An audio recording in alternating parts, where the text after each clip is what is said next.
Willpower and Diet.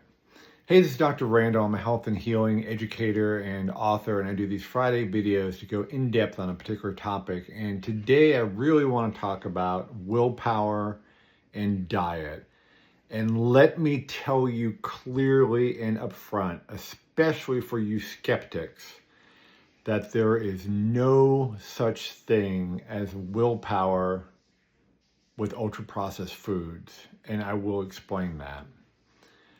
One of the comments I got from last week's food challenge, and if you didn't watch that video, go back and do that challenge, was from a person who said they noticed that they snacked most days, several times a day, and they couldn't figure out why they did this. And by the way, this is quite common because we know in the 1980s, food companies started hiring food scientists to manipulate our foods.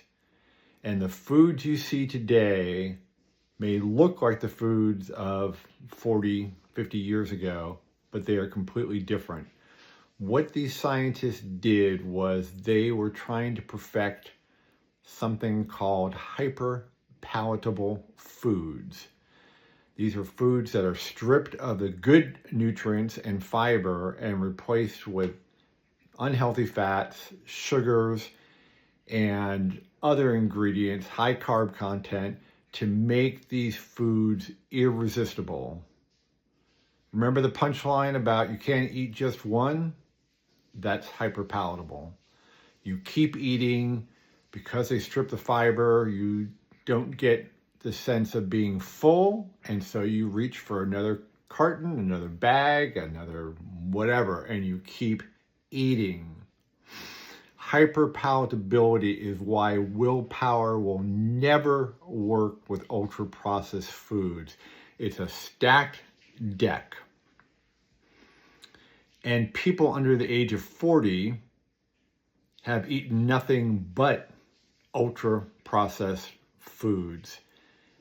And that really concerns me because we're seeing these cancers and other health conditions that typically don't affect people until they're elderly in people in their 30s and 40s. And I truly believe food, along with lifestyle and in some environmental issues, plays a role. So that's one thing. But the other thing I wonder about is whether these food companies also hired anthropologists. And I say that because if we look back to our early days as hunters and gatherers, and about 8% of us come from that group of people, the only time they had fructose was at the end of the summer, early fall, the harvest, when everything got ripened, all the wild fruits and berries ripened, and it told our system that, hey, put all this yummy sugar, turn it into fat storage so we can survive the winter. And so we still have that evolutionary pathway today. And that is one of the main reasons I am so angry with big food, because fructose is in almost every ultra-processed, industrial-made convenience food in your grocery store, in the fast food, in the convenience store, takeout, all of it.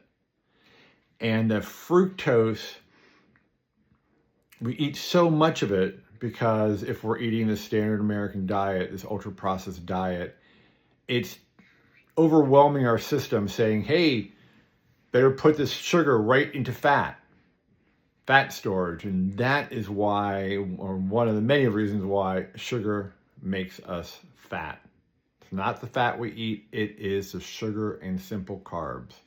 So, final point.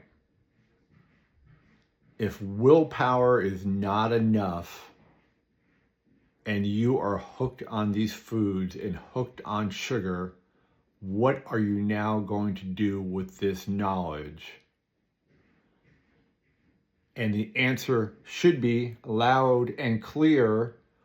I am going to start cooking at home from individual ingredients, eating real foods, and cutting back as close to 100% as you can, at least initially, on these ultra-processed, sugary, refined carb, bad fat foods that are all these ultra-processed foods.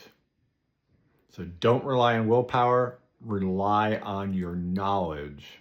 All right, this is Dr. Randall wishing you a great weekend and a great week ahead. I'll see you next Friday.